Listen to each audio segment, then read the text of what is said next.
qui va essayer de nous raconter un petit peu l'histoire du château, avec les informations qu'on a pu récupérer, et puis Donc on là, va ce vous qui est faire bien visiter. quand vous visitez, donc en fait vous arrivez donc au parking un peu plus loin et Ouais. après vous devez traverser toute une forêt pendant environ allez, entre 5 et 10 minutes selon comment vous marchez, donc c'est super loin et au bout d'un moment, là tu arrives donc dans cette cour où vous prenez vos billets pour le château. Et Ouais. après, ce qui est sympa, c'est qu'ils vous donnent en fait un carnet comme ça. Et du coup, en fait, vous avez toutes les informations sur le château. Vous avez donc le plan. Donc là, nous, on est ici. L'entrée, elle est là. Alors département, on est... En Dordogne, on est vers Sarlat. c'est le Périgord noir. Ouais. Et après, donc, vous avez toutes les explications sur le château, parce que c'est une visite libre. Exactement. Voilà. Donc le château, il a été construit au XIIe siècle. Exactement. Merci Mariana pour cette information capitale. Mais oui. Ouais. C'est Titi. Salut les amis. Bonjour Anthony. Comment vous allez? Anton. Anton, Titi. Anton, tu es crêpe ou gaufre? Ah moi je l'ai dit, hein, je suis crêpe à fond quoi. Soyez crêpe, soyez pas gaufre. Soyez crêpe. Puis en plus c'est meilleur pour la santé et il y a moins de calories. C'est vrai ça? Bon, c'est plus léger. En même temps, ça dépend de ce que tu mets dedans, quoi. Ça dépend ce que tu mets dedans. Bah, ils te font tous des bisous, Ouais. ils te disent tous coucou, coucou. Bah, moi coucou. aussi j'embrasse tout le monde. Hein. Un été studieux. Anton est en train de lire. Voilà, il est en train de lire. Studieux, en mode studieux. Bonjour Anton. Et puis je suis en jaune comme un Titi. Arrêtez, moi je travaille pour Orange. Bah Amandine, bah fais-nous quelque chose si tu Fais-nous travailles quelque chose, pour. y a pas de raison. Ouais parce que la pub, le meilleur réseau de France partout, bah s'il n'y a pas de réseau à Comarque, Orange, La connexion. bah justement Le allez-y One avant Team de Go. perdre le réseau. Ouais, Hein. allez. Allez. Bon, Allez. à tout à l'heure. J'embrasse tout le monde. Merci Anton. Alors voilà, Mariana va vous raconter un petit peu l'histoire. On va écouter notre... Bon, je ne fais pas un cours d'histoire, hein, j'en dis pas trop, mais dans les grandes lignes, d'après ce que j'ai pu trouver, donc, il a été construit au XIIe siècle. Et voilà, ils le disent, la tour construite au XIIe siècle. Et elle a été détruite au XIVe. Par contre, après, il y a différentes sources, parce qu'en fait, sur le château de Comarque, donc le lien officiel, ils mettent donc XIVe siècle. Et puis Wikipédia met XVIe siècle. Donc après il a été détruit et complètement abandonné en fait au 16e, 17e. Après ça me semble bizarre parce que Wikipédia dit 18e siècle, donc je sais pas pourquoi il y a 2 siècles d'écart, c'est bizarre. On va vous répondre à la Donc, question de est-il vraiment hanté? Ouais, Ne vous inquiétez alors pas. donc il y a une légende que je vais vous raconter. Après les sources, honnêtement je sais pas trop quoi penser parce qu'il y a en réalité qu'une seule personne qui le dit et après tout le monde reprend par rapport à cette personne-là. Donc moi j'ai essayé de chercher un petit peu historiquement, alors bon, vraiment sur internet, donc c'est pas des recherches très complètes, mais je vais vous dire l'histoire et puis vous allez comprendre pourquoi. Donc en fait, l'histoire, la légende, c'est le comte de Comarque qui était en désaccord avec le baron de Bénan, si je prononce bien, j'espère que je prononce bien. En fait, il se battait pour des terres et le comte de Comarque avait une fille et elle est tombée amoureuse du fils du baron de Bénan. Ça se termine toujours comme ça. Forcément, ça s'est terminé mal. Lors d'un rendez-vous amoureux entre les deux, le comte de Comarque les a surpris et a fait enfermer le jeune homme, en fait, dans la tour, là. Dans la tour, c'est bien celle-là, hein, de toute façon. Hein. Oui. Donc, il l'a fait enfermer dans la tour pendant plusieurs mois et après, il l'a décapité.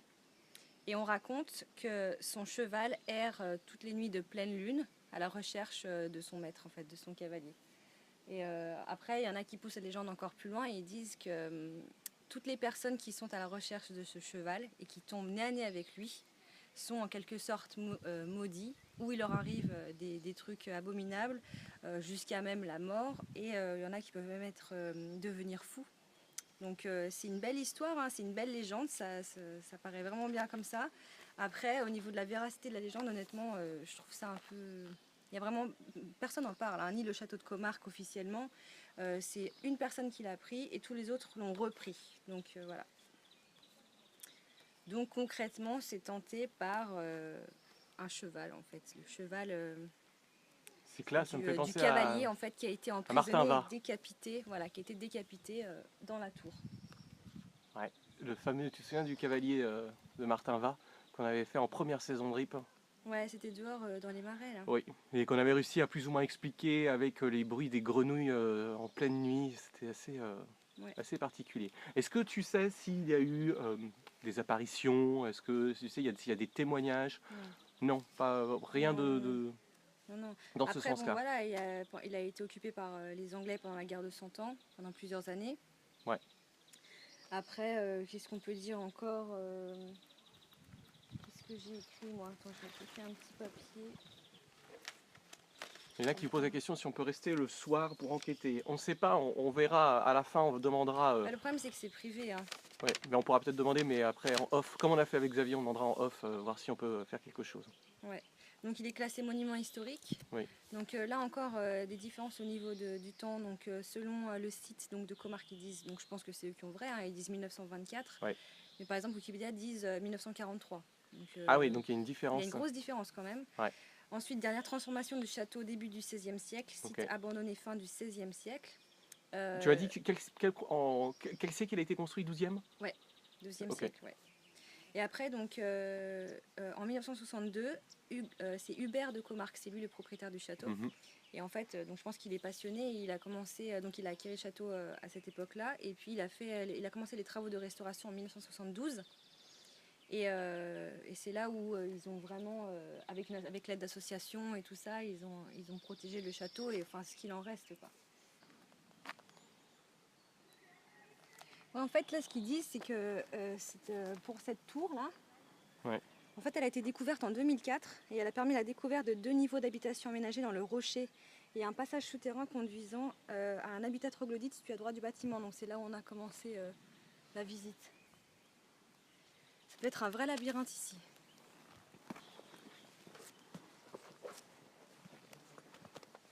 Il fait chaud là. Il fait lourd, il fait très lourd. Ah, il n'y a plus de commentaires, ça apparaît plus.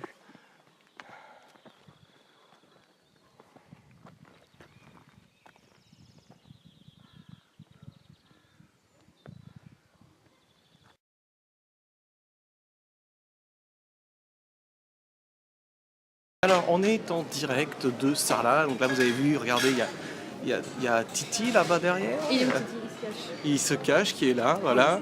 Coucou, il y a déjà Sonia qui est là. Voilà, nous sommes un peu de retour, bien évidemment. On a dû faire une escale parce que Mariana était en train de vouloir me manger les mains. Elle avait faim. Donc on s'est arrêté manger une crêpe et une gaufre. J'espère que vous allez bien. Voilà, on s'est requinqué un petit peu après l'escapade au château de Comarque. On a rechargé les batteries. On est sur la grande place centrale. Alors, Sarlat, c'est une ville vraiment magnifique, avec de belles histoires, notamment tout ce qui touche autour des croisés, et un monument particulièrement qui nous a intrigués, qui est la lanterne des morts de Sarlat, qui porte un autre nom, qui est la tour Saint-Germain, qui est son nom apparemment plus connu. Et vous allez voir, Mariana, elle a pris quelques notes, je vais envoyer quelques notes sur ce bâtiment.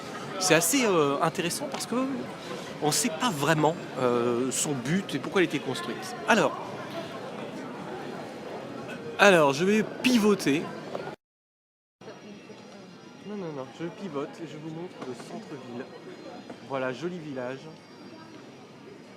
Donc nous sommes au cœur de la belle ville de Sarlat, de la Canéda. C'est vraiment très joli. Très joli. Là, vous voyez Mariana. Regardez en fond, il y a Titi qui est passé. C'est beau où on est. Effectivement, c'est plutôt pas mal. Alors, voilà. Alors, on est parti. Alors, Mariana, elle a la carte. Le plan de la ville. Qu'on nous a gentiment donné quand on allait manger une crêpe. C'est qui le gars qui vous suit derrière? C'est notre. stalker. Non, c'était con. C'est notre Securitas. Voilà. Il fait la sécurité, vous avez vu. Il y en a qui disent c'est qui? Est-ce que tu. Coucou. Bonsoir. Bonjour. Coucou. Anton fait flipper. Voilà pourquoi je me cache. Je savais que c'est ce qui allait se dire. Excusez-moi, t'as plein de- éloignez-vous, restez loin. Ah voilà. Pas à moins de 3 mètres. Hein. Restez tranquille. Sors les mains de tes poches. Voilà, on se promène. Regardez. Donc ça c'est le derrière de la cathédrale. La cathédrale est magnifique.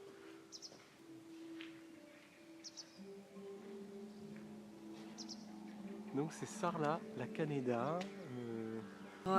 Donc elle aurait été construite au XIIe siècle Elle fut appelée la tour Saint-Bernard, Mhm. donc c'est à cause du cimetière qui est à côté, ça a le même nom. Son architecture reste unique, très différente des autres lanternes des morts, construites à la même époque comme celle de Saint-Pierre à Oléron. Elle est beaucoup plus massive et ressemble plus à un donjon qu'à un phare. Et pourtant, si vous passez la nuit dans l'ancien cimetière monacal, vous pourrez, si vous êtes un peu poète, voir le feu et les ombres danser derrière les étroites fenêtres. Il est où le cimetière? Bah, il est juste derrière. Ah, vous remontrez la porte parce qu'elle est quand même dingue. La porte est complètement folle.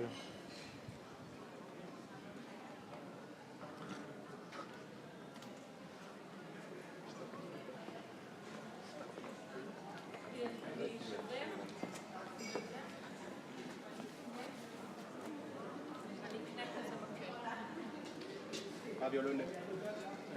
Une chemise blanc cassée. Un pantalon rouge, une chemise blanc cassée. Ah ouais, je vous dis, la porte est absolument gigantesque. Gigantesque, je sais pas combien elle mesure, mais elle est énorme. C'est l'église. Attendez, on va aller voir le nom de l'église. Ah, c'est chouette. Franchement, je suis content que ça vous plaise.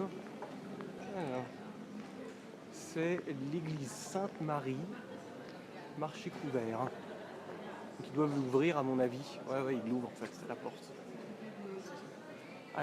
Ancienne église Sainte-Marie, désaffectée depuis la Révolution française, divisée en propriétés privées au XIXe siècle, chevet démoli, réhabilitée en 1907 en hôtel des postes, dispensaire, puis à l'abandon en 2002, un marché couvert et un espace d'exposition donne à l'édifice avec intervention de Jean Nouvel, une nouvelle destination. Donc effectivement, ils ouvrent cet endroit probablement à certaines périodes de l'année. Ils ouvrent la porte en fait, et dedans c'est un marché couvert. D'accord. Antoine, qu'est-ce que tu penses de Sarlat? Bah, j'ai trouvé ça extrêmement joli. Hein. C'est au cœur d'un patrimoine qui est vraiment incroyable. En fait, ces petites ruelles, on se sent en même temps oppressé, puis en même temps vachement libre. Les couleurs, moi je suis daltonien, mais c'est pas grave. Mais tout ce qui est un peu jaune, ocre, ces pierres, je trouve ça super vivant et je trouve ça très joli. Donc je vous conseille de venir. Hein? T'aimerais habiter là toi aussi? Plutôt un peu plus loin, en nature quand même. Oui, mais si j'aimais la ville, ouais, Oui, j'aimerais. Exactement. Non, Mais c'est vrai que c'est un beau compromis Ah, parce voilà, que ça c'est me- assez historique. Hein. Ça me fait penser à Assassin's Creed. Ah mais c'est ce qu'ils ont dit au début du live. Ah, ça me fait Ouais, penser à Assassin's Creed. effectivement, il y a un côté un peu romain Ouais. dans les pierres, dans les couleurs de Assassin's Creed 2, effectivement. Salut, Bonsoir. bonjour. C'est moi qui t'ai parlé de Sarlat, je sais pas si vous vous rappelez. Ah ben alors, attendez, regardez, parce que c'est extraordinaire, faites un petit coucou. Tu nous as trouvé? Voilà. Ouais, je vous ai trouvé. Tu nous regardais en live? Ah ouais. Ouais, je vous ai vu en live et en fait, je suis Tourné, hein. au château à côté, au château de Puy-Martin. Oui. Ouais, salut tout le monde. Voilà, Et, un ami qui ben voilà, fait un petit et coucou du en coup- direct. Voilà, bah écoute, c'est super de vous croiser tous les deux. Avec grand Vous êtes plaisir. beaucoup. Ah, Merci. Et Merci. puis T'habites voilà. là? Ouais, j'habite juste dans la vieille ville. C'est très joli, hein. C'est très joli. T'as vu? Mais pour moi, vous étiez de Dordogne, non? Oui. On est de à l'autre côté. Montpont, On est en- Carsac. Ah oui, d'accord. Donc ok, c'est ok. de l'autre côté, c'est l'extrême D'accord, opposé. ok. On est à la frontière de la Gironde. Exactement. Beaucoup moins joli. Hein. Oh non, mais tout est beau en anglais. Oui, Bon, moi le pont est aussi, moi, particulièrement je- beau. ouais. Hein. Les pierres en fait sont oui, belles. ah ouais, j'adore les pierres jaunes qui sont très chaleureuses. Ouais. Ouais, moi j'adore ce sport. Moi aussi. On est d'accord. C'est rigueux, je sais pas si vous avez fait aussi, qui est super sympa. Ouais. Alors la ville est moins. Ah, la vieille ville est jolie quand La même. vieille ville est belle, Ouais, ouais. mais l'autre partie, celle qui est en sorte de rénovation, Ouais, un ouais. petit peu moins jolie, mais c'est vrai que la vieille ville est belle. On est allé un ou deux vers se promener sur Ouais, les ouais, chemins ouais. pavés, c'est très très joli. Ouais, ouais, bon écoute, je suis un peu quand même, tu sais, parce que franchement, Ah non, mais je te cool, suis et tout ça depuis longtemps. Non, je te jure, Cool, hein. tu vois, j'ai beau avoir ton âge, grosso modo, je suis quand même ému. tu Oh vois, mais de te rencontrer. non, non. Et on Vous se savez que- disait, ouais. l'hiver ici, vu que c'est hors saison, c'est vraiment mort ou parce que tu habites toute l'année? Oui, oui. Ah non, l'hiver par contre, c'est mais mort de chez moi. Ah ouais. Ah ouais. Mais Il y genre a c'est nul. personne. Ah ben non, mais les restos sont fermés, dans les rues, t'as Ah oui, pas un... ok. Enfin moi je joue mes volets, il n'y a pas un bruit, Ah c'est le paradoxe, il y a 2 millions de touristes, donc... Il nous raconte un petit peu en ouais, direct il y a 2 justement millions Sarlat. de touristes par an à Sarlat. Ouais. Ok. Donc l'été ça va être bondé mais vraiment impressionnant, et puis l'hiver d'un seul coup c'est le calme C'est le total. calme total. Ouais, Et ouais. après pour Noël, il y a le marché de Noël donc. Ah, le marché de Noël oui, qui est très très beau, qui est Il a une classé dans le réputation 5e hein. plus beau de France. Bah voilà, tout à l'heure Ouais. je disais Ouais, que c'était dans les plus beaux, mais alors là tu me Ouais, donnes ouais. un chiffre Le- concret. et le marché aussi qui est le mercredi et le samedi, surtout celui du samedi matin. Oui. Ah, il est extraordinaire le marché. Au niveau variété et tout, aussi considéré comme un des plus beaux de France, si ce n'est le plus beau. C'est le plus beau. Donc En là, tout cas, c'est si une vous très pouvez très le belle voir ville. On aussi, vous incite vraiment à venir Ah oui. visiter voilà, cette venez à jolie Sarlat, ville venez à parce que Sarlat. voilà, Et les gens sont villages autour sympas. aussi. Alors Castelnau, La Roque-Gajac, Beynac, tout ça c'est extra si vous venez avec plaisir. Et puis en plus, problème, vous avez aussi Rocamadour Ah oui, oui, j'ai vu. qui est extraordinaire. C'est Denis qui est. Oui. Donc voilà, il y a vraiment de quoi faire dans les coins. Voilà. Et en plus, les restos sont pas chers. Ah bah. Parce qu'à 15 € en moyenne, C'est vous mangez encore mieux. très bien. Bon, il faut aimer le foie gras et compagnie, mais Oui. bon. Ouais, bah pour ceux qui aiment le foie gras, c'est la région à ne Voilà, pas c'est rater, ça, bien c'est ça. évidemment. C'est Sinon, ça, on mange des exactement. crêpes et des gaufres, il y en a Voilà. partout, c'est très bien. Exactement. Ah bah attends, t'es crêpes ou gaufres toi Ah, alors, Attention à ce que tu dis là, t'es en face de toi. Hein. comme ça, alors je dirais gaufre. Oh, putain, Et ben voilà. Et ben voilà. Bienvenue dans mon équipe. Bon, vas-y, Je te serre la main. Allez, Merci, moi, c'était un plaisir. C'était un plaisir de te rencontrer. Je te suis depuis des années. Ah bah écoute, Et vraiment, avec grand plaisir. là, je vais appeler mes potes. Je vais dire j'ai rencontré Nico Augusto. Je suis trop content et sa copine en plus. Non, mais Et vraiment. là, c'est t'as Antoine vraiment- qui est là, c'est Rick aussi, génial hein. de te rencontrer. Tu nous as de connus avec rencontrer. Rip ou pas? Non, là, c'est pas avec Rip que tu non, nous as non, connus. moi je te connais depuis les podcasts et tout ça avec Julien et tout ça. Ah d'accord. Et là, en Ok. fait, je me suis abonné à ta chaîne depuis pas longtemps, voilà, sur internet et je vous suis tous les deux. Ah bah, Ah, écoute, Les c'est Reapers. gentil. voilà, exactement. Ouais, Exactement. ok. Bon, mais salut tout le monde et puis un plaisir. Ah bah écoute, un grand merci. Allez, Prends bah, soin je de te toi. resserre la main. Au Allez, plaisir. au revoir. Allez, merci. Salut. Allez, Bye, merci. bon voyage. Vous avez vu, c'est la gentillesse même. Les gens sont souriants, sont sympathiques. Et ça transpire la vie. C'est agréable. Bref, voilà, moi je suis tout content. C'était un beau moment. J'espère qu'on en aura d'autres comme ça en live, dans vos villes. Voilà, il y en aura d'autres, c'est sûr. Merci. Des bisous. Je vous fais un On dernier vous plan embrasse. sur le qui est là. Eh, toi là-bas. T'as un 06 Eh, t'es mignon. Et voilà. Des bisous les amis, On vous prenez fait soin des de vous, bisous, à très très merci. vite, merci de votre À soutien. vendredi. Des bisous.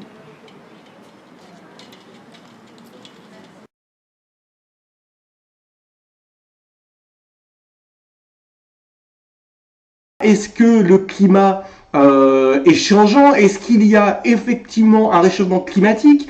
Est-ce que ce réchauffement climatique est dû à la Terre ou est-ce qu'il est dû à notre activité industrielle en tant qu'humain? Bref, un vrai bordel, entre guillemets, si vous pouvez passer ces termes, pour essayer de comprendre la réalité. Alors, une chose est sûre, c'est qu'aujourd'hui, le monde, globalement, 99% des pays ont signé l'accord de Paris, hormis 3, les États-Unis, voilà, qui est sorti récemment de cet accord, et 2 autres pays.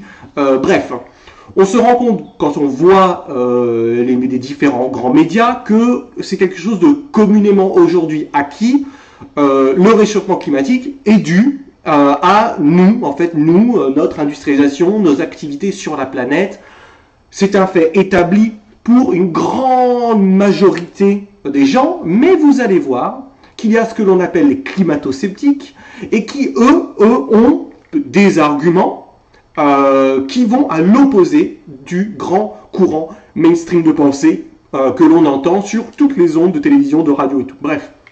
Alors moi, pour ceux qui me connaissent, savent que je suis écolo, que je fais plein de choses, mais pour me convaincre, il fallait que je me plonge à fond dans ce sujet et j'essaye de comprendre est-ce que c'est vraiment nous les responsables? Parce que moi, au fond de moi, j'ai envie de me dire, bon, je dis, la Terre, ça fait 4 milliards d'années qu'elle est là.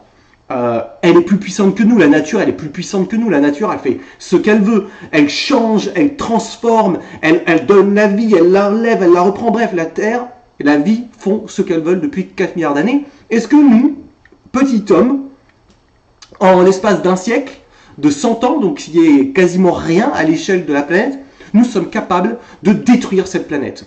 Question légitime. Alors là, je sais qu'il y en a dans les bien-pensants et tout ça, ils vont dire « Ouais, Nico, mais t'es complètement un fou, machin, qu'est-ce que tu racontes ?» Mais non, justement, les amis, c'est ça, la pensée critique, c'est de réfléchir et de se poser des questions, voir si on n'est pas en train de nous entourlouper ou nous bananer, bon, peu importe. Vous allez voir qu'avant de donner une réponse, c'est pas facile. Et des noms sont ressortis. Il y a Richard Lensen, qui est un météorologue extraordinairement reconnu à l'université d'Harvard. Le mec est extrêmement pointu. Bref, pour lui, ce réchauffement climatique existe. Il est mesurable. 0,6% d'augmentation des températures sur les 100 dernières années. Mais il est totalement défavorable au fait que l'homme, son industrialisation, soit responsable de cette augmentation.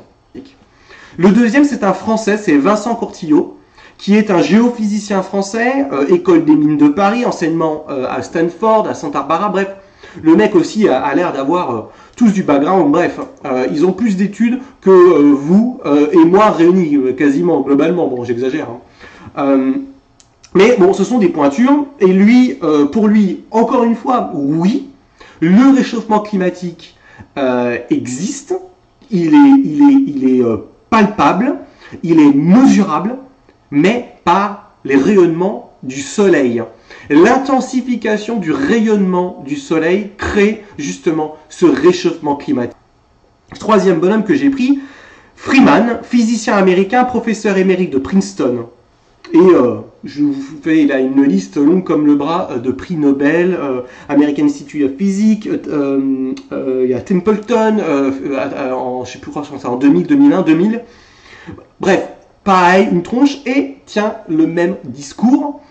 Et on se rend compte, en allant creuser vers ces climato-sceptiques, ils disent globalement deux choses. Oui, le réchauffement climatique existe, mais il n'est probablement pas dû, au regard des chiffres que nous avons, à l'industrialisation et à l'activité humaine.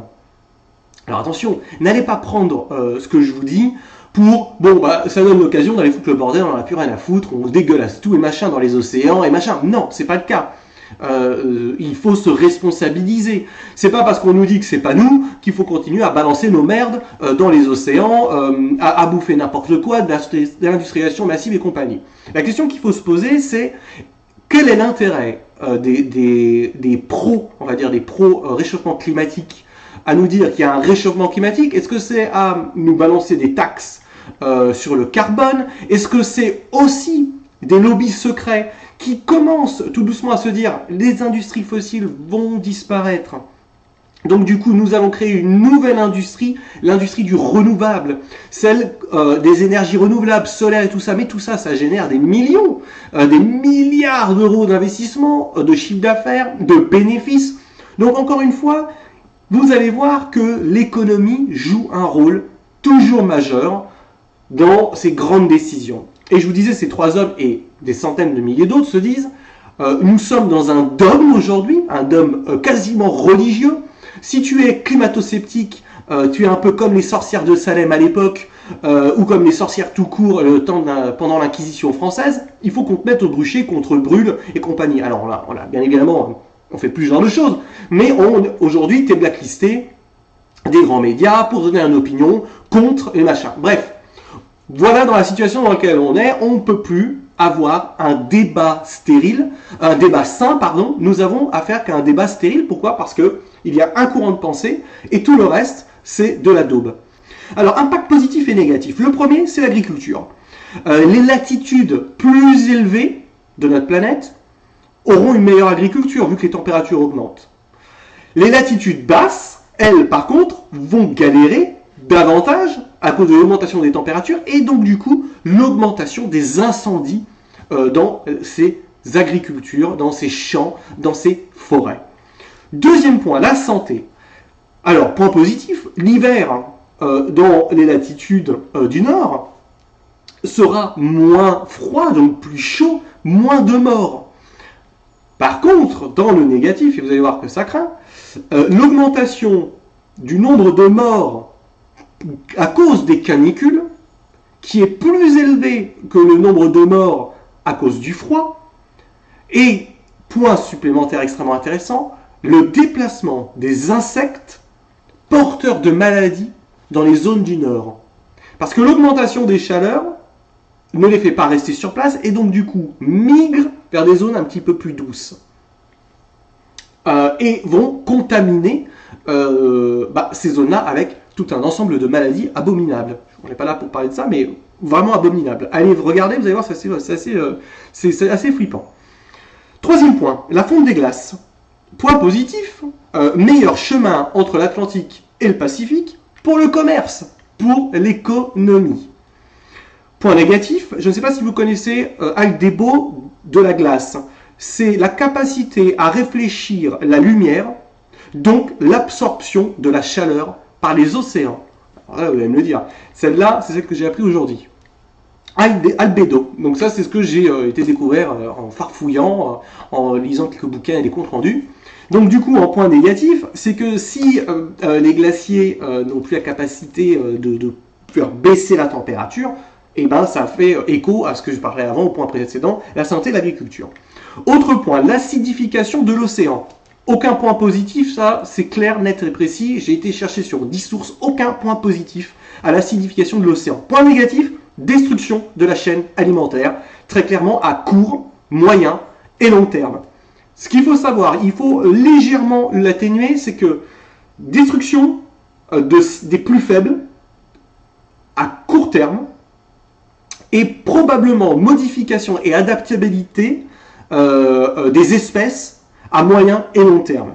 Malheureusement, on fait des tests, on essaie de comprendre ce que fait cette acidification. Nous n'avons pas encore de résultats bien prédéfinis sur le résultat de l'acidification de l'océan. Difficile, délicat, dangereux sont ces mots autour de ce réchauffement climatique.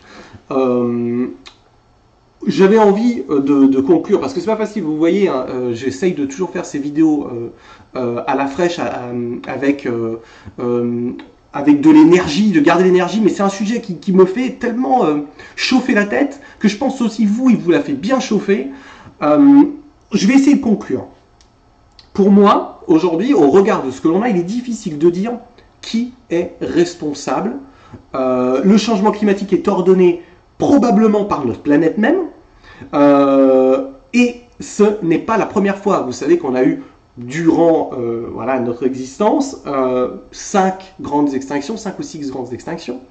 Et qu'il est fort probable que nous nous dirigeons vers une nouvelle, une transformation de la planète. Vous allez me dire, la question est légitime. Est-ce que 4 milliards d'années d'existence de cette planète peuvent être chamboulées avec seulement un siècle, 100 ans d'existence de notre espèce? Est-ce que nous sommes assez forts pour transformer cette merveilleuse planète? Je ne sais pas. Pour être tout à fait honnête, je ne sais pas. Vous aurez probablement votre propre opinion. Ça, c'est clair. Il y en a certains qui vont m'insulter, d'autres qui machin. Mais encore une fois, je ne suis pas climato-sceptique. Je suis un écolo dans l'âme. Je vous pose simplement les questions. Est-ce que toutes ces questions pourquoi ces questions ne sont pas posées clairement sur une table? L'homme accélère le phénomène.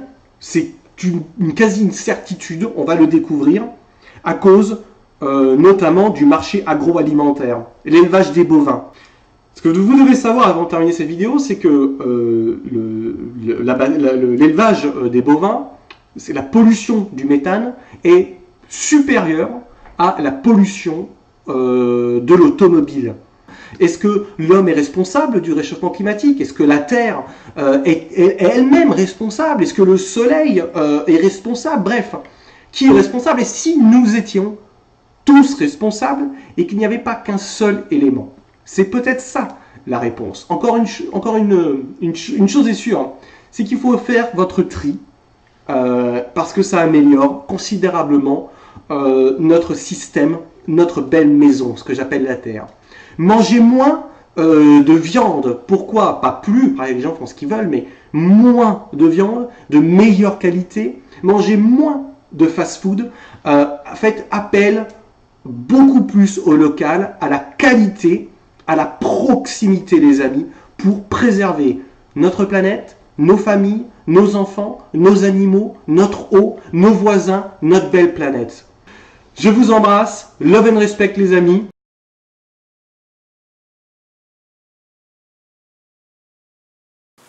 En ce moment, nous sommes donc dans la superbe jolie ville, ça c'était très français, de Saint-Rémy, de Provence. Et on va vous faire découvrir pas mal de petites choses dans la ville, notamment déjà la ville, ses monuments, et puis on va vous parler un peu de Nostradamus, haut personnage connu en France. Donc d'abord on va faire la première partie où là il y a ces 2 monuments là. Donc ça s'appelle, attends, je vais te dire le nom exact. Attention, il y a un énorme piège, je vais me tuer. Ouais. Salut, coucou tout le monde, bienvenue sur la chaîne du voyage, du fantastique et du paranormal. Donc ça c'est l'arc de triomphe du mausolée des Jules.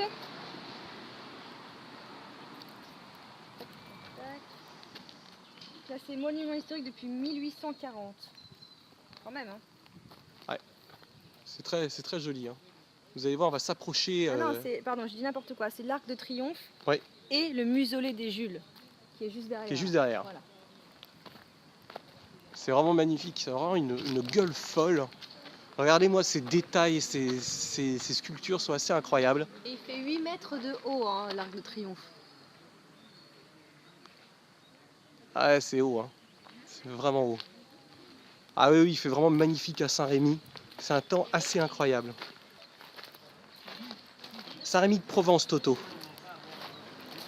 Donc rendez-vous à 16h15 sur la place de Saint-Rémy pour nous se rencontrer tous en vrai. Et après on va aller sur le site d'à côté, Oui.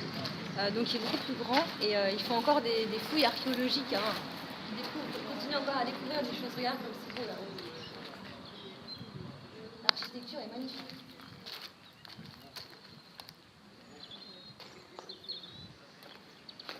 C'est très joli. Hein. Oh, t'entends l'écho? Et est-ce que vous entendez l'écho? Oh ouais, oh ouais. Il y a un écho de fou. Là, on va aller voir les ballons. Moi je vois les ballons là.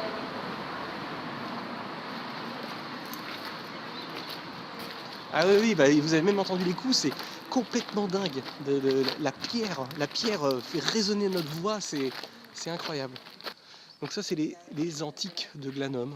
Donc si vous avez l'occasion de passer, visiter ce lieu, parce qu'il en reste, hein, c'est un ancien site romain, il reste pas grand-chose, c'est vrai, mais c'est quand même très très très joli, la pierre est assez incroyable. C'est marqué, il a été élevé à l'entrée de la ville dans les années 10-25 après Jésus-Christ. Ah ouais, ouais. Depuis plus de 16 siècles, 16 siècles, ouais. ils furent les seuls éléments visibles de la cité gréco-romaine de Glanum, oubliée de tous. 16 siècles. Ouais. Cette cité détruite ne fut fouillée et remise au jour qu'à partir de 1921. Donc là, direction le site de Glanum.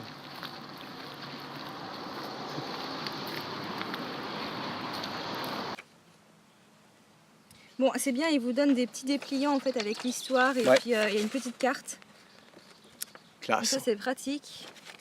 Donc on va découvrir en même temps que vous. Alors si tu peux leur montrer déjà, c'est vachement plus grand que ce que je pensais. Hein. Ouais. Et voilà. Vous allez voir, le site est très joli. Le site est très joli.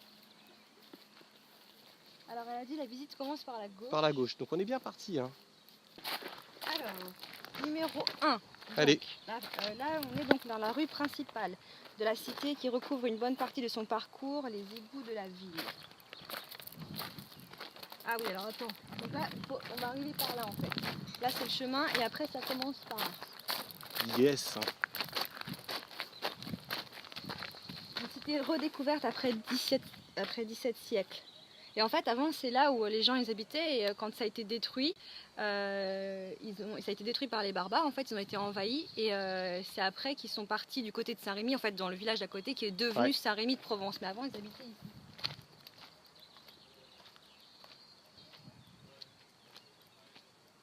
Ouais, c'est calme, c'est magnifique.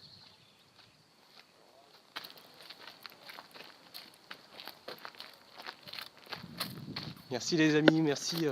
Bienvenue donc sur cette chaîne avec Nico et Mariana. On vous fait voyager un peu partout en France et en espérant un petit peu plus loin bientôt dans des belles villes avec une histoire où il y a toujours une légende, où on peut parler de fantômes et de plein de choses. Et c'est ça qui est assez extraordinaire, c'est qu'au final le paranormal est quand même au centre de toutes les villes de notre planète. Il y a toujours une légende, il y a toujours une histoire. Vraie ou fausse, à nous d'essayer de découvrir de temps en temps s'il y a une réalité derrière ça. Avec les bâtiments à gauche, à droite, qui étaient des anciennes boutiques marchandes.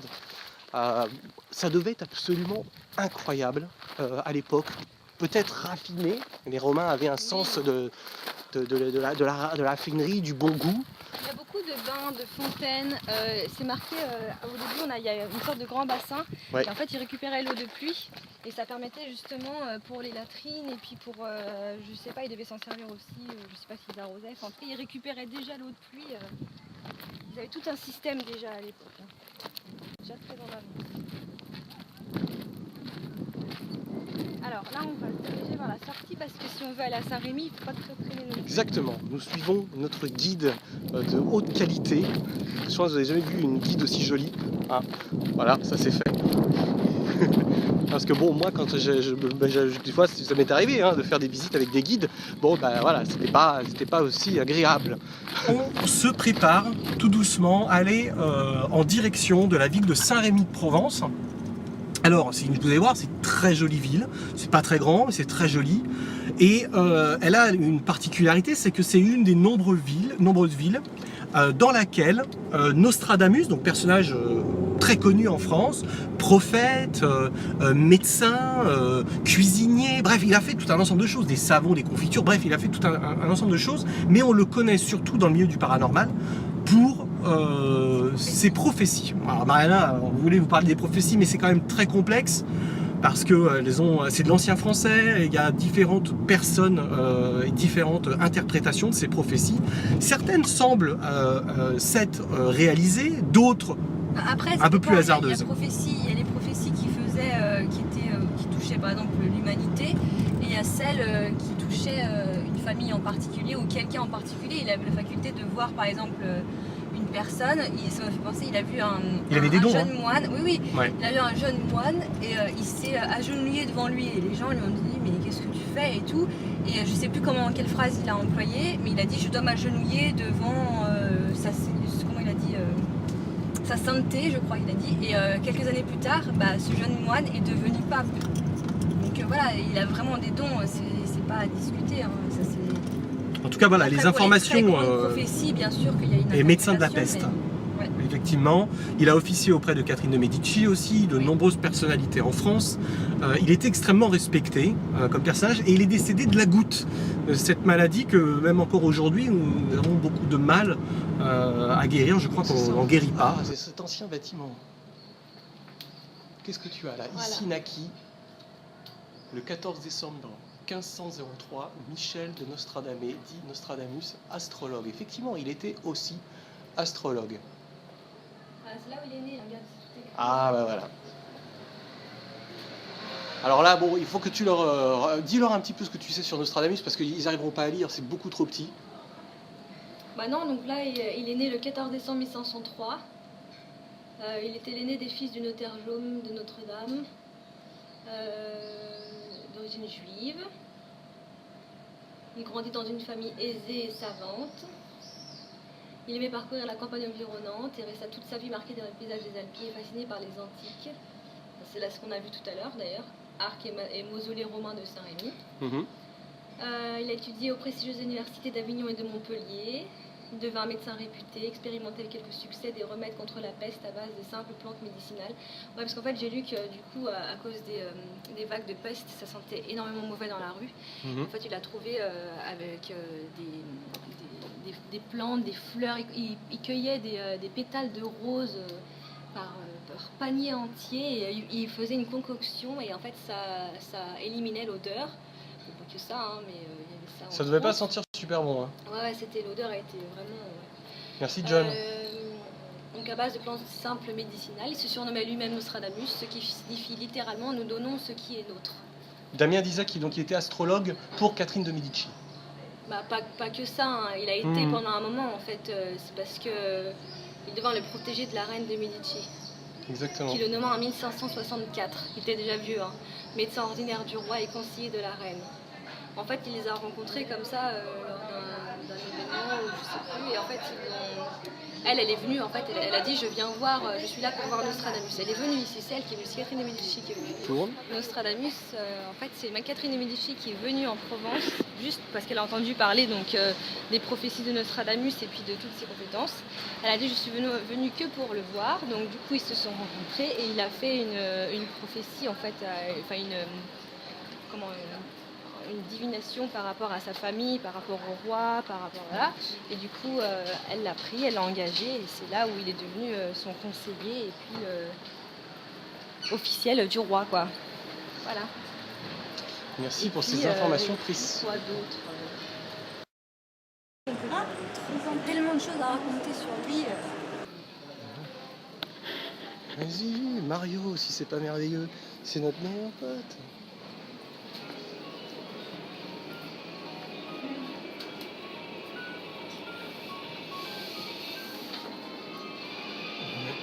On se croirait au Japon, les amis.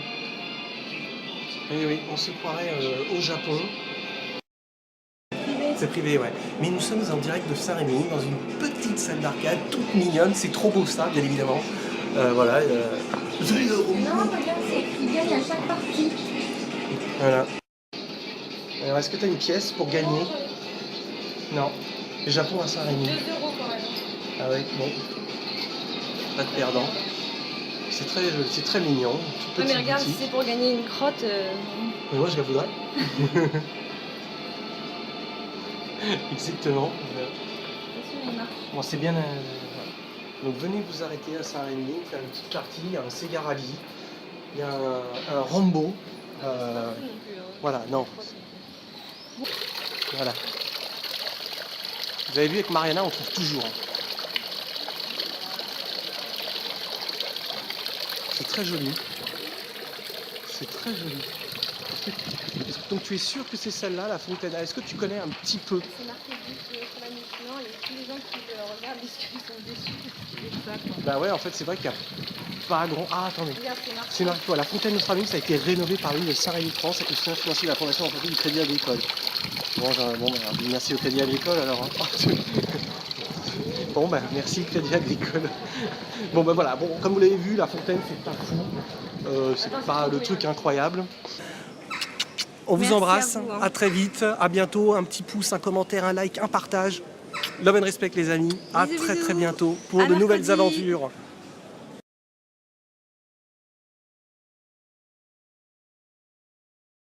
Alors comme prévu, on est en direct du château de Jumillac, mais on a pendant ces Oui, c'est 2 leur derniers demande. jours, voilà, Mariana y retourne. Alors pendant les derniers jours, on a essayé de les contacter, de les appeler, mais personne ne répondait.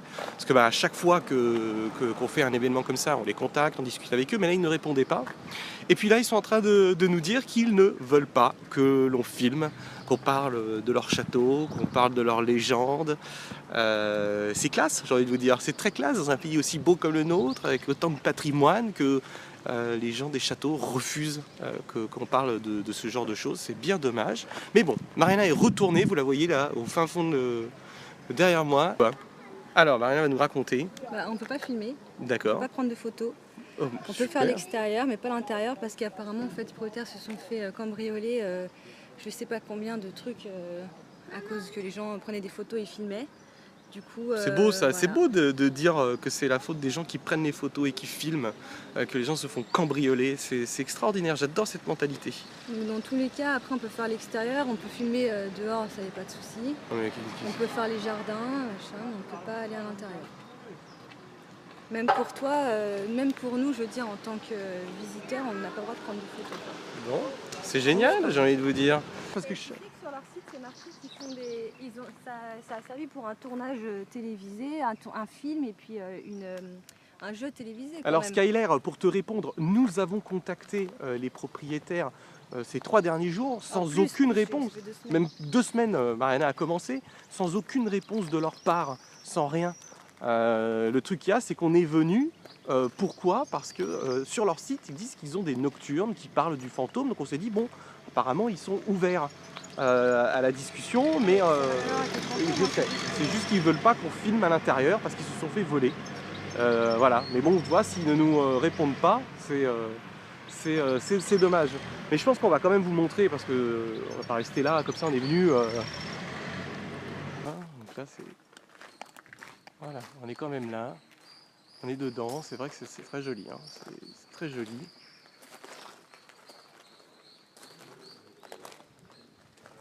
Ouais, c'est pas très cool effectivement de ne pas pouvoir filmer, mais bon, qu'est-ce que vous voulez que je vous dise? Voilà, alors là, on est rentré dans un... Ah, il fait meilleur. Là, Il fait très meilleur. Là, il y a une ancienne maquette de comment était le château apparemment avant la Révolution 1789. C'est joli. Hein. Ouais. Ouais, donc nous on est rentré par là, c'est exactement pareil. Ouais. Là il y a l'entrée donc principale. Salut tout le monde. Ah, il y a une église ici. Ah, mais elle est murée. L'ancienne église. Ouais.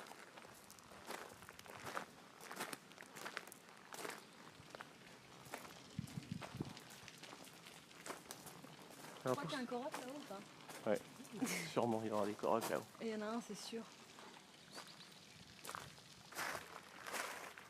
Bon, est-ce que tu peux nous raconter tout de même la légende, un peu l'histoire du château quand même? Bah, l'histoire, non, parce que j'espérais justement que ce soit lui qui nous raconte. Oui. Après, la légende, c'est le mari qui est Alors, parti attends. à la guerre. Reste là, comme ça j'ai le château derrière. Il est parti à la guerre, il a enfermé sa femme dans une des tours. Et il a dit qu'il lui ouvrirait quand il rentre de la guerre, sauf qu'il est parti 30 ans en guerre. Et du coup, elle est restée à crépir dans sa pièce.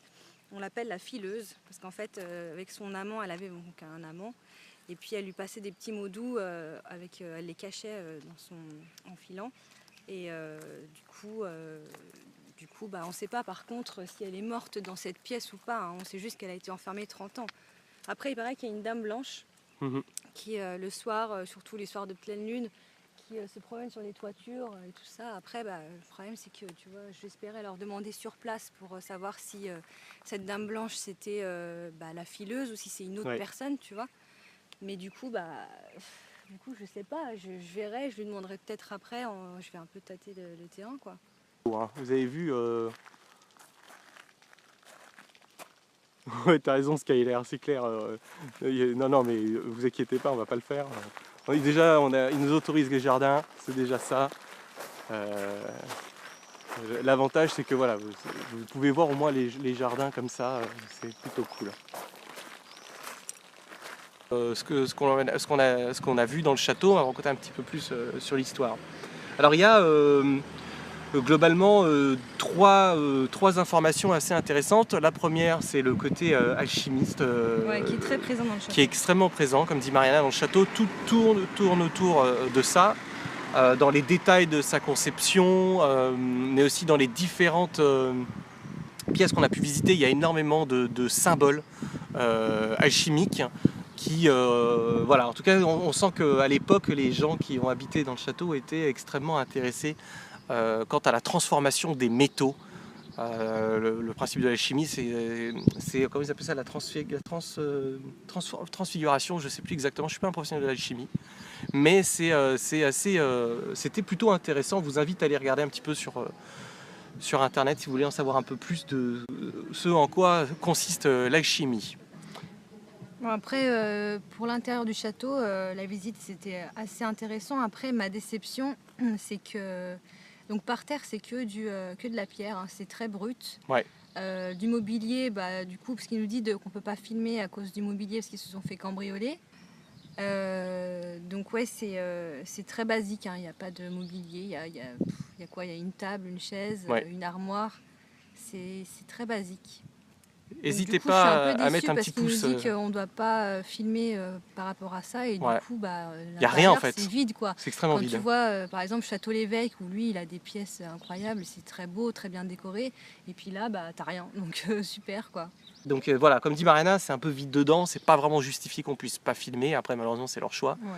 Bon, après, sinon, donc, on a vu effectivement la chambre de la fileuse. La légende, vas-y, reparle-nous de la légende. Sinon, ce que j'ai pensé quand je suis rentrée dans la pièce, je sais pas si toi ça t'a frappé, mais l'odeur de la pièce, parce que quand tu rentres dans le château, ça sent le vieux, ça sent l'odeur un peu des châteaux, et malgré qu'il n'y ait pas de mobilier.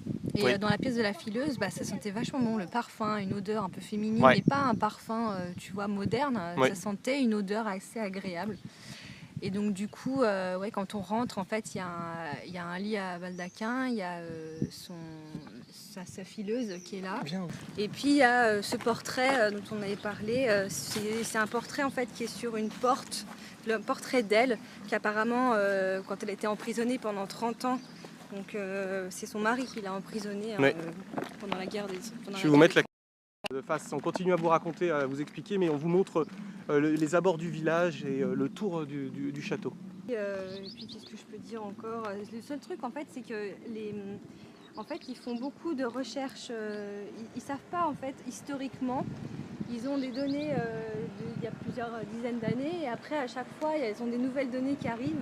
Donc ils savent pas si c'est. Ils savent qu'elle a vraiment existé. Donc généalogiquement, généalogiquement. Donc elle a vraiment existé, ça c'est sûr. Par contre, ils savent pas en fait cette tour en fait où elle était enfermée, cette sorte de prison, parce que quand tu arrives en fait t'as la porte, c'est une grosse porte et t'as un verrou d'extérieur, donc c'est vrai et puis une toute petite trappe en fait pour le donner à manger et tout ça, donc c'est vrai que ça fait très prison. Mais d'un autre côté il y a des fresques dans la pièce, c'est une pièce voûtée et parce qu'ils disaient ça sur le site internet, c'était un bestiaire. Et par rapport aux dessins qu'ils ont analysés, ça faisait plus penser, à force de recherche, hein, à quoi une ancienne église en fait. Parce qu'il y a une seule fenêtre qui donne sur le nord et qui est en vitrail, c'est la seule pièce comme ça. Et à cette époque-là, il y avait une autre église, donc c'était sûrement, d'après l'historien qui nous dit ça, c'était sûrement une ancienne église. Elle aurait été enfermée dans une ancienne église. Et du coup, ouais, il nous a raconté pour la petite histoire qu'elle fricotait avec un berger du village. Là.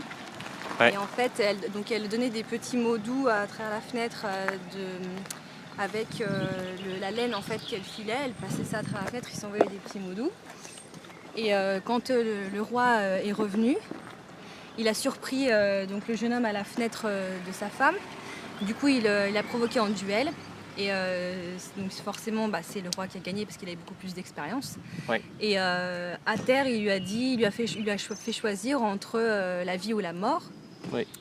Donc il a choisi la vie, mais par contre, la condition c'était qu'il devait être, comment on dit, il a été déplacé, il devait être moine. Il a promis de devenir moine dans un monastère dans les Alpes. Il a été déplacé au plus loin possible en fait de sa bien-aimée. Ouais. Là, vous allez voir l'allée d'arbres, regardez. L'allée des arbres qui est là, avec la croix, symbole qui revient régulièrement. Je ne sais pas combien il y a d'habitants dans le village, mais à mon avis, il y en a une centaine. C'est très très peu. Là, vous avez le château en face. Quel est ton lieu préféré, Mariana, de ce qu'on a fait? De quoi? Depuis quand? De RIP, tu veux dire? Ouais. Ça dépend, mon lieu préféré dans la beauté ou dans le flip. Tiens, prends le chargeur là. Ouais. Tiens, mais moi, c'est le truc. Qu'est-ce que t'as préféré, toi? Dans l'enquête la plus terrifiante, enfin flippante, pour moi c'était... Après, le château le plus glauque, c'est Oushka. Ouais. Très bon souvenir aussi à l'hôtel du Louvre à Valognes, c'était vraiment incroyable, moi j'ai adoré, en plus c'était un hôtel, donc on avait chacun notre chambre et puis le fait de pouvoir aller dans chaque pièce comme ça, le couloir, les pièces en bas, moi j'ai trouvé super. Ça change des châteaux parce que vraiment, des fois on en a eu marre des châteaux. Ouais. Et puis, plus mauvais souvenir, le château près de Jama, à cause des frelons là, franchement c'était un enfer. Bon, le château est très beau, hein, mais... Est-ce que tu as un bon souvenir de Wellington? Ah oui, c'était cool Wellington, franchement c'était super cool. Déjà parce que c'était en Angleterre, donc c'était un vrai plaisir de pouvoir parler à des gens qui y croyaient vraiment, tu vois, de parler aux employés et tout, c'était cool. Et là, l'hôtel, ce qui était bien, c'est que là on pouvait aller dans les cuisines et tout, tu vois, tu vas vraiment dans les coulisses, t'as tout l'hôtel pour toi, c'était génial. Ouais. Et puis avec ce truc, avec les dessous de verre qui s'étaient déplacés, là, c'était Ouais. cool. Il y avait le grand hôtel du Louvre aussi qui a été vraiment exceptionnel. C'est ce que je t'ai dit, ouais, j'aime bien. Un seul lieu préféré, on te demande. Oh là là, exigeant, dis donc. Ouais. Un seul lieu préféré. Attends, je bois un petit coup. Mariana, c'est ce gosier. Je vais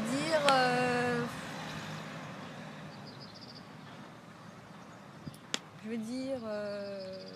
Allez, aujourd'hui, c'est l'hôtel du Louvre. Voilà, l'hôtel du Louvre, c'est le truc de... On nous a posé la question si vous pensez qu'un membre de l'équipe de RIP vous rejoindra, un de ces quatre, dans cette vidéo. S'ils ont envie, oui. S'ils ont envie, voilà, bien évidemment. L'avantage, c'est que Denis habite pas très loin de chez nous.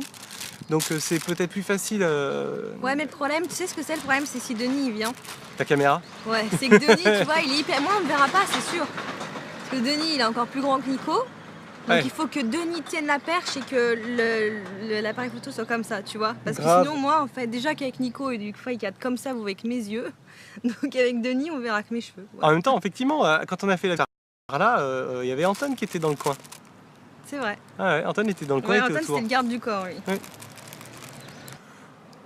Merci les amis, bisous. Merci bisous. à vous. À vendredi. Merci les modérateurs. Merci. À tous. Bisous, bisous.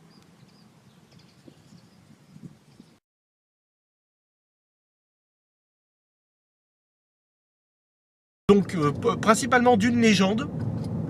On a reçu, j'ai reçu il y a quelques semaines plusieurs témoignages, 2 témoignages de personnes qui ont apparemment vu certaines choses, des apparitions autour et au-dessus du lac. Et ce qui est intéressant, c'est que c'est une légende qui existe, les amis. On a trouvé une source, on vous en parlera tout à l'heure. Non, on va en parler d'ailleurs, on va en parler tout de suite. Donc on a trouvé une source Dans le livre de Didier Odino, Voilà. Les lieux de l'au-delà. dans les lieux de l'au-delà, le livre de Didier Odino. Merci Mariana, je perds mon latin.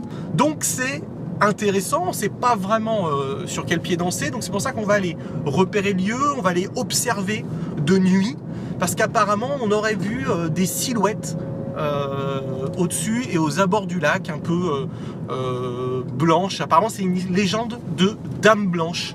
Mariana vous parlera de la légende, là elle est au volant, donc on va la laisser conduire, comme ça on va éviter le crash routier. Ouais, regardez.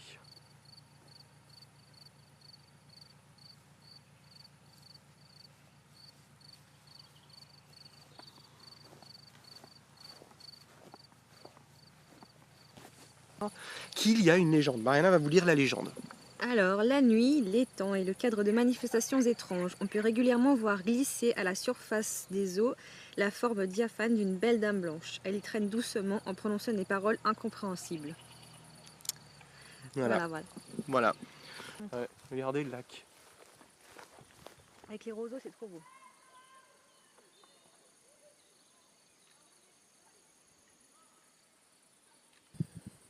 Ouais. Je sais pas si on voit vraiment.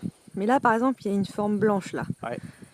Tu vois, à ne pas confondre avec une dame blanche, parce que ça, c'est vraiment la luminosité. Mais tu vois, si tu la prends, je pense qu'on la voit.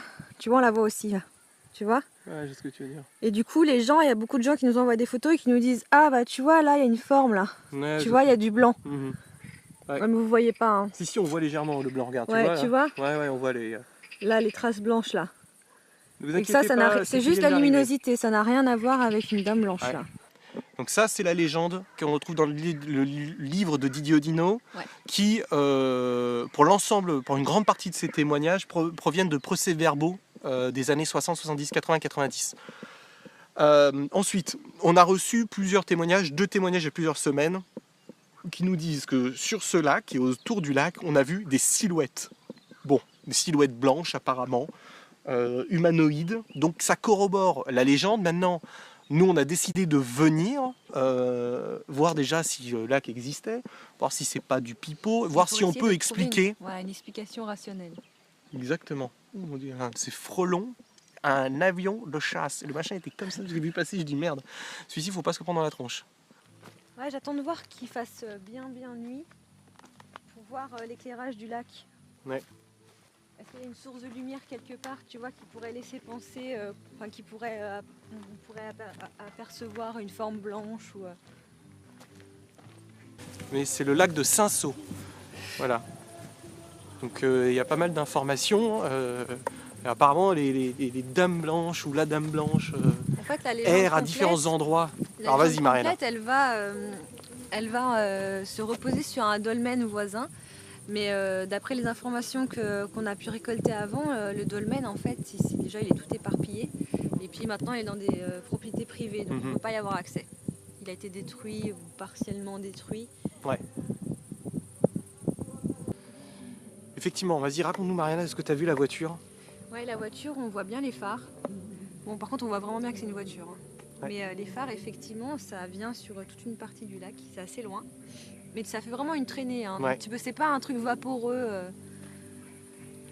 Après, est-ce que ce jour-là, il y avait du brouillard avec la pleine lune, tu vois C'est pas les mêmes conditions. Hein. Non. Brouillard, pleine lune, tu peux facilement voir des ombres flotter sur l'eau.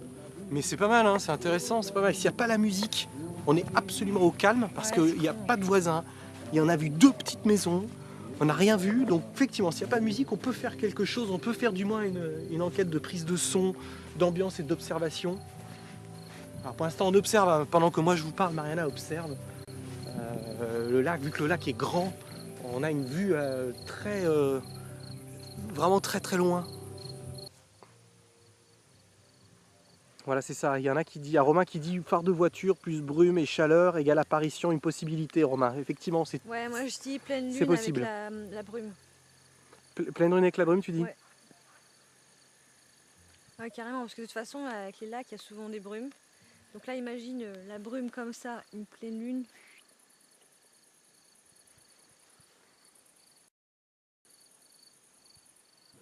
Alors, la légende, la nuit, il est temps de Saint-Sauvé, le cadre de manifestations étranges. Ah putain, les moucherons.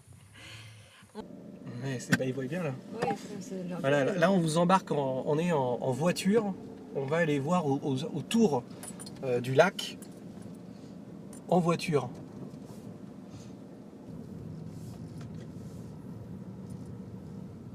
Je crois qu'il y a un autre parking là, non? Il y a un autre parking. Ah oui, mais c'est le... Ah oui, ça doit être... Ouais, c'est là où il y avait le restaurant en fait. Ouais.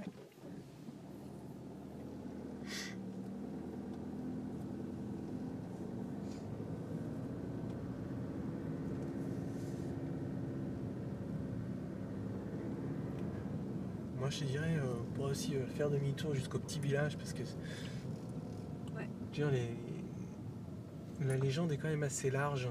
Je fais demi-tour.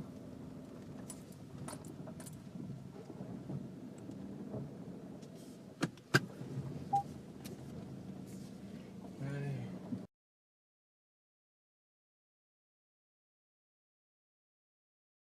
On va faire un petit point parce qu'il y a eu quand même pas mal de petites choses. Pour ceux qui sont sur les réseaux sociaux le voient. C'est vrai qu'il y a certaines personnes à qui ça ne plaît pas forcément ce que l'on fait. Peut-être parce qu'ils n'ont pas tout à fait compris la démarche en fait. Et qu'il y a globalement des gens toujours un petit peu malveillants, malplaisants. C'est comme ça, c'est les trolls d'internet. Tout à l'heure je discutais avec encore l'un d'eux. Bah non, ils sont comme ça, on ne les changera pas. Bref, on va pas rentrer dans le sujet, dans le vif, dans ce débat-là. On va simplement vous expliquer notre démarche. Nous, notre démarche avec cette chaîne, c'est de vous parler de ce que l'on aime, de ce sur quoi on travaille, parce que oui, il y a le mot passion, mais il y a aussi le mot travail, pour pouvoir enquêter dans un endroit. Il y a tout un travail en amont qui est d'établir un contact avec les propriétaires, d'envoyer des protocoles, de discuter avec eux pendant des jours, de les rassurer et dans certains cas, on est obligé de payer un accès au lieu. Alors, comme par exemple Jumillac, c'est simplement une entrée. Alors vous avez vu, ils ont refusé que l'on filme, bien évidemment. Ça c'est leur problème. J'ai discuté avec un château aujourd'hui qui eux acceptent que l'on vienne filmer chez eux. Et ça c'est la bonne nouvelle. On pourra dans les semaines qui viennent, on vous fera découvrir ce nouvel endroit. Ce que vous devez retenir, c'est que on ne fait pas d'urbex. C'est-à-dire qu'on ne va pas dans des endroits où il n'y a pas d'histoire, où ça n'a pas été recroisé par des témoignages, où ça n'a pas été recroisé un minimum par peut-être des personnes comme vous, ou des procès-verbaux, ou des témoignages, ou des légendes. Bref, il nous faut du concret pour nous déplacer. On ne fait pas de l'urbex. On ne va pas dans un endroit juste pour aller dans un endroit. Donc ça, c'est on va dire c'est le point qui touche un petit peu le paranormal. J'ai vu des glands, parce que je vais les appeler les glands ce soir, je suis un peu fâché, dire que le paranormal ne doit pas être à rapport avec de l'argent. Je suis entièrement d'accord avec ces gens-là, pas de problème. La seule chose, soyons très clairs, c'est que ce que vous nous donnez sur Tipeee, c'est pas forcément des dons, c'est ce qu'on appelle des pourboires. C'est si ça vous plaît de voir et de nous suivre dans ces aventures, vous le faites, mais il n'y a aucune obligation. Si vous ne le faites pas, vous ne le faites pas. On n'est pas là pour vous juger ou quoi que ce soit. On a une sorte de bourse. C'est comme quand on fait des recherches universitaires, il y a des bourses. Ce sont des gens collectifs, locaux, États, qui donnent à des centres de recherche pour évoluer. Nous, ce que l'on fait avec Mariana, notre angle, c'est le patrimoine de France. C'est-à-dire qu'en France, et puis alors même en Europe, hein, bien évidemment, là où on aura la possibilité d'aller, dans ce patrimoine, nous, ce qu'on veut, c'est le faire découvrir à vous, parce que vous n'avez pas toujours la possibilité de le faire, premier point. De deux, la France est relativement grande, il y a plein d'endroits, nous on connaît plein d'endroits, on a plein d'accès, et on négocie avec les propriétaires pour nous donner un accès, pour que vous puissiez voir des endroits, on va dire, assez jolis. Là, il y en a un d'ailleurs, un château avec lequel on discute, qui a toujours refusé d'être filmé. On est en train de négocier avec eux pour filmer. Donc ça, c'est des petites choses qui sont cool. Vous n'êtes pas là pour payer du fantôme sur commande. Il n'y aura jamais de fantôme sur commande. Déjà avec RIP, il n'y en avait pas, mais alors avec nous, vu que c'est en direct, il y en aura encore moins. Ça n'arrivera, si ça arrive, c'est le feu d'artifice du 14 juillet. On n'est pas là pour faire des fantômes, c'est pas le but de la chaîne. On préfère très clairement avec Mariana atteindre 10 000 abonnés et faire 10 000 vues avec des gens passionnés comme vous, des gens qui ont un brin de réflexion, des gens qui envoient des messages, des gens qui s'intéressent réellement à la thématique, que d'aller courir à faire des millions de vues. Ce n'est pas notre démarche. Et pour vous prouver ça, c'est qu'aujourd'hui, là on est là, 132 personnes en live, on peut lire le flux du chat. On peut le lire. Si demain on est 5-7 000, comme on l'était en live par exemple la semaine dernière à l'E3 avec Julien Chiez, qui est dans un autre domaine dans le jeu vidéo, on ne peut pas lire le chat, on ne peut pas répondre à vous. C'est impossible. Donc nous, le but c'est qu'on reste pas trop gros, que ça marche, une petite communauté de gens qui aiment le patrimoine, les légendes, les histoires. Et si il y a un petit peu de fantômes de temps en temps parce que un événement étrange est survenu, tant mieux, on en débattra ensemble. Mais ce n'est pas l'axe de la chaîne. Alors oui, il y a le mot paranormal sur la chaîne, c'est pour être relativement bien référencé aussi, parce que oui, coucou à tout le monde, hein, à ceux qui rentrent, là vous êtes de plus en plus nombreux, mais c'est aussi pour être mieux référencé, je vous disais sur YouTube, pas pour avoir plus de vues, mais c'est simplement que si on met patrimoine, on n'est pas référencé du tout, parce qu'il n'y a pas du tout, il n'y a rien sur le patrimoine de France, globalement sur YouTube. Donc, paranormal, et puis aussi, il y a des gens qui aiment le paranormal, qui sont intelligents, comme vous, là, les 147 personnes qui êtes avec nous, et peut-être d'autres qui regarderont cette vidéo après, qui ont envie de parler de paranormal. Donc, je suis désolé de ce petit coup de gueule. Mariana en a partagé un sur sa chaîne. On n'aime pas que les gens insultent les gens qui viennent ici en paix discuter de tout. Voilà, donc c'est... voilà. Après, ceux qui disent du fake, les amis, mais ouvrez, allez-y, allez-y, moi je vous attends.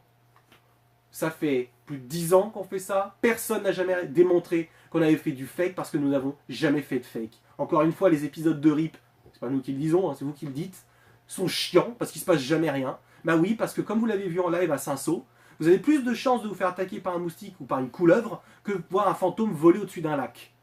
Voilà. Bref, donc... Alors, Miss Enjoy qui dit coucou, j'ai une question un peu idiote, doit-on avoir peur du paranormal? Non, je ne crois pas. C'est quoi ton prénom? Miss Enjoy. Miss Enjoy. Je ne crois pas qu'il faut avoir peur du paranormal. Miss Enjoy, il peut effectivement susciter quelque part une certaine forme de crainte à cause de la littérature, à cause du cinéma, qui, à notre sens, dans la majorité des cas, déforme vers l'horrifique ces questions fantomatiques. De notre expérience, c'est extrêmement rare qu'il y ait quelque chose de oui, il y a pas malsain. mal de questions. Alors, ensuite, Benjamin Doux qui dit après des enquêtes du paranormal, est-ce que les entités vous suivent? Alors là, Mariana peut répondre parce que c'était une question qu'elle a peut-être plus envie de répondre. Alors, donc il y a des personnes où effectivement c'est une question qu'on nous pose souvent. Nous, personnellement, avec Nico, enfin, alors on va dire moi. Ah, il y a Denis qui est là. Coucou Denis. Coucou Denis. Moi, personnellement, c'est vrai que quand on rentre d'un lieu type château, surtout pour le pensionnat, tous ces trucs-là, c'est vrai que je préfère, je me sens mieux de faire de la sauge, de faire brûler de la sauge, d'en mettre autour de moi. Après, c'est purement, c'est pas prouvé scientifiquement que ça enlève les entités qui sont collées à toi, c'est juste une question énergétique, ça rétablit les énergies négative et positive, c'est juste ça. Donc après, moi je le fais à Nico, lui il déteste, je le fais dans la maison parce que des fois... Ah, c'est juste que ça pue à mort, la sauge, mon Dieu, après que ça c'est sent purement vraiment. subjectif, hein, donc voilà. Et donc après, nous on n'a jamais eu des sortes de sensations d'avoir quelque chose de collé à nous. Non. Non, jamais. Après, on ne dit pas que ça n'existe pas ou que ça n'arrive pas. En tout cas, nous, ça ne nous est pas arrivé. Rachel qui dit « Vous êtes les meilleurs, à quand les nouvelles enquêtes avec RIP ?» Alors, comment elle s'appelle? Rachel. Rachel Chaumeau. Alors, pour répondre à ta question, aujourd'hui, RIP, les enquêtes, le groupe existe toujours, mais les enquêtes en télévision se sont arrêtées. Pour les raisons que j'ai évoquées précédemment dans la vidéo, par contre, hein, mais il y a eu d'autres choses à côté. Aujourd'hui, il n'y a pas de nouveau contenu RIP, estampillé RIP, pour le moment, parce que c'est compliqué, parce que c'est difficile. Ensuite, hashtag 73. Vous croyez à une vie après la mort à 100% ou vous êtes ouvert d'esprit sans forcément y croire à fond? Ah, là, je t'en prie. Tu peux poser des jeux, vas-y. Alors, et après, il y a une autre question. Vous croyez à 100% aux esprits, y êtes-vous persuadé ou vous restez très très méfiant vis-à-vis des témoignages et tout ça? Donc oui, vis-à-vis des témoignages, on est méfiant, ça je peux répondre parce que j'en ai beaucoup. Bien sûr qu'on est méfiant parce que c'est vrai qu'on a de tout. Il y a beaucoup de gens qui sont pas assez objectifs, qui pensent avoir des fantômes, alors qu'en réalité il y a beaucoup d'explications rationnelles. Donc ça c'est vrai que c'est assez difficile, j'essaye d'être assez sélective. Ensuite, est-ce qu'on croit à une vie après la mort à 100%? Moi, j'en suis convaincu, mais je dirais plutôt, pas forcément une vie, mais plutôt une... Je pense que la conscience qui nous anime, chaque être vivant sur cette planète, ou même dans l'univers, continue d'évoluer, de vivre une sorte de survivance de l'âme, une fois que notre enveloppe physique, elle, meurt en fait. Je pense que l'on vit quelque part éternellement, grâce à cette conscience, et c'est vrai que les recherches en physique quantique tendent à aller dans cette direction, que si on lit un petit peu les anciens écrits, par exemple, on parlait du livre des morts des moines tibétains, ou de toute la philosophie bouddhiste, il y a quelque chose d'extraordinairement intéressant, et puis chez les chamans et chez les anciennes tribus, on retrouve ça, et c'est assez intéressant d'ailleurs de voir que les anciennes tribus, leur croyance est assez proche en fait de ce que la physique quantique est en train de découvrir. Donc voilà, j'espère qu'on a répondu à ta question. Ouais, c'était un petit peu les deux, hein, parce qu'effectivement, on est ouvert d'esprit sans forcément y croire. C'est pas sans forcément y croire à fond, c'est qu'on n'a pas la réponse, on ne sait pas, donc on continue de chercher, donc on n'affirme pas à 100% ceux qui ont encore... Exactement. Gigi qui demande qui flippe le plus facilement de nous deux. Je crois que c'est moi en fait. Je crois que c'est moi qui flippe peut-être le plus de nous deux. Non, je sais pas. Non, parce que regarde, quand on était au lac de Saint-Saul, je me suis fait peur toute seule avec ma lampe torche et la branche, tu vois. Mais c'est parce que j'étais déjà pas tranquille vu qu'il m'avait parlé du serpent avant, donc du coup j'étais sur mes gardes et j'ai flippé, tu vois. Donc non, on n'a pas vraiment de... Il n'y en a pas un qui flippe plus facilement, ça dépend le contexte, ça dépend le moment. Non, je crois pas. Hein. À part pour les jeux vidéo d'horreur, ils flippent sans arrêt. Moi, ça me fait rire, moi. Non, là, flipper, là, avec le serpent, effectivement, au lac de Saint-Saul, le serpent, ben, j'ai un self-control, c'est vrai. Que j'aurais peut-être pas eu. Que Mariana aurait peut-être pas eu à ce moment-là, mais bon, voilà, il n'y a pas le choix. De toute façon, si on se met à paniquer, il nous aura probablement mordu l'un d'entre nous, donc l'un de nous deux. Ensuite... Mais je crie un peu comme une fille, effectivement. Je vois Aurore Larocque qui dit je crie un peu comme une fille, effectivement. Donc Sylvie Hersopollet qui dit « Est-ce qu'il y a beaucoup de lieux hantés au Japon ?» Bien sûr qu'il y a des lieux hantés au Japon. Il y a une liste. Un dossier. Oh la vache, mais c'est complètement fou. Franchement, allez, on va vous teaser. Alors oui, je suis un fan du Japon. Alors, il n'y a pas que à Okigahara-jukai, la fameuse forêt. On a trouvé 2 lieux hantés dans le cœur de Tokyo. J'ai trouvé un village totalement abandonné, incroyable, juste à la périphérie du nord de Saitama. C'est laissé, c'est une sorte de village oublié avec tout un ensemble de moulins à côté qui apparemment des légendes sont hantées. Rien que d'y parler, j'ai trouvé 15 lieux. C'est un peu voilà, on est en train de mettre un plan, 15 jours au Japon, 15 lieux, un live par jour. On est en train de réfléchir, on vous, bien évidemment, vous tiendra au courant parce que c'est juste Un live par jour, mais après ce qui est cool au Japon, peut-être c'est même que- 2 lives par jour, parce qu'on est des ouf. Ouais, c'est qu'on on pourra vous faire des toutes petites vidéos pour vous montrer plein de trucs. Pour ceux par exemple qui ne sont jamais au Japon, ceux qui ont vu, je sais pas, on peut vous montrer tellement de choses, le métro, on peut montrer les rues, on peut montrer plein de choses, ça va être Oui. non, c'est cool. En fait, comment est venue cette attirance, cette curiosité par le paranormal? On va laisser Mariana commencer. Pourquoi qu'est-ce qui t'a intéressé? Qu'est-ce qui t'a intrigué? J'aime pas cette question, à chaque fois on me demande ça. Pour moi, c'était, donc je répète, pendant mon adolescence, où en adolescence, en fait, on est curieux, comme beaucoup, hein, de ce truc-là, parce qu'on aime bien être en marge de la société, aussi parce que aux films qu'on regarde et qu'on se dit, ah, c'est intéressant. Donc moi, bah, du coup, j'ai perdu quelqu'un de ma famille très très jeune, et j'ai voulu, étant jeune et stupide, m'intéresser à ce genre de choses. Heureusement, j'ai pas fait trop de stupidité. J'allais à la bibliothèque tous les samedis et j'allais lire des bouquins concernant la magie blanche, la magie noire, concernant... bon, c'était juste... je ne pratiquais pas de magie noire, attention hein, à ceux qui après vont penser ça. C'était uniquement pour lire. Curiosité Voilà, d'ado. et je vous garantis qu'à la bibliothèque, tu ne trouves pas de livre là-dessus. Et puis voilà, sur tout ce qui était paranormal, beaucoup de curiosité d'adolescence, comme il a dit Nico.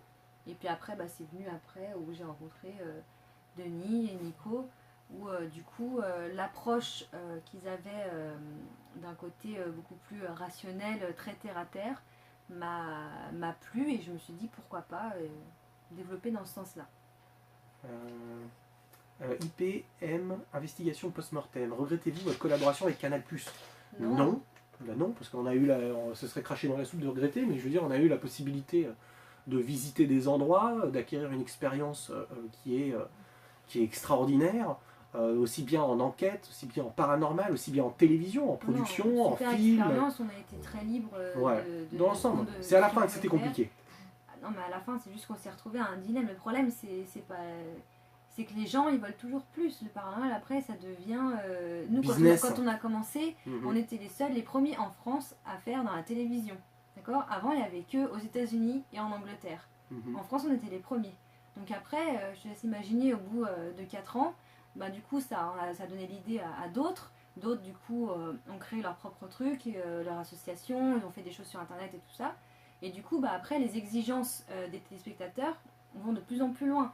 Donc les gens, bah, au bout d'un moment, ils se disent « Ah, les fantômes, c'est cool, ça fait flipper, mais nous, on veut voir des choses comme dans les films. On veut voir des fantômes. » Donc du coup, si au bout d'un moment, les résultats, nous, vu qu'on faisait vraiment que du réel, il y avait des fois, on est dans des lieux, il se passait rien. Des fois. Et en fait, non. Donc, regarde, coup, bah, l'Odyssée du Web dit oui, enfin avec Canal, plus jusqu'à qu'ils mettent fin au programme faute d'audience. Ce qui est totalement faux, l'Odyssée du Web. Nous avons fait les meilleures audiences de Planète No Limit avec la saison 4 et ils ont quand même supprimé. Ce n'est pas toujours une question d'audience, c'est aussi une question de thématique. Alors, on va tout à l'heure, on nous a demandé un petit peu de croustillant, comme ça, des anecdotes. Je vous donne une anecdote très simple. On avait un directeur de chaîne chez Planète, qui est un mec adorable, qui est fan de paranormal. La problématique, c'est que toutes les semaines, il avait des réunions avec tous les dirigeants de Canal, ce qui est normal, de toutes les chaînes de Canal, parce qu'il n'y a pas que Planète No Limit, il y a Justice, il y a Thalassa, il y a Seasons, il y a le Canal Bouquet, il y a le Play Vidéo, il y a tout un ensemble de trucs chez Canal, et lui arrivait à la table et disait « Bon, monsieur, est-ce que vous pouvez nous dire comment ça marche sur Planète No Limit? Quel est votre meilleur programme ?» Bah, mon meilleur programme, c'est un programme de chasseur de fantômes. Bah, tout le monde se foutait de sa gueule. Voilà, tout le monde se foutait de sa gueule, alors qu'on faisait les meilleures audiences de la chaîne. Grâce à vous, les gens adorent ça. Et ben, ce n'est pas forcément les audiences. Et répondre à une autre question, est-ce que le Canal nous prêtait du matos? Que dalle! Que dalle, c'est nous qui avons acheté du matos. Alors, on a eu un petit budget de leur part, mais on en a quand même acheté, nous, la grande majorité, nous-mêmes. Donc voilà. Non, la télévision, c'est pas si rose, mais ça ne veut pas dire qu'on regrette. Parce qu'on a eu une expérience humaine hors norme. Oui, on faisait de la télé, mais on était sur une petite chaîne. Hein. On n'est pas passé sur TF1, M6 et compagnie. Hein. On est sur une petite chaîne. Du câble. Ouais. Bisous, merci au Modo, merci à vous tous. Bisous, bisous.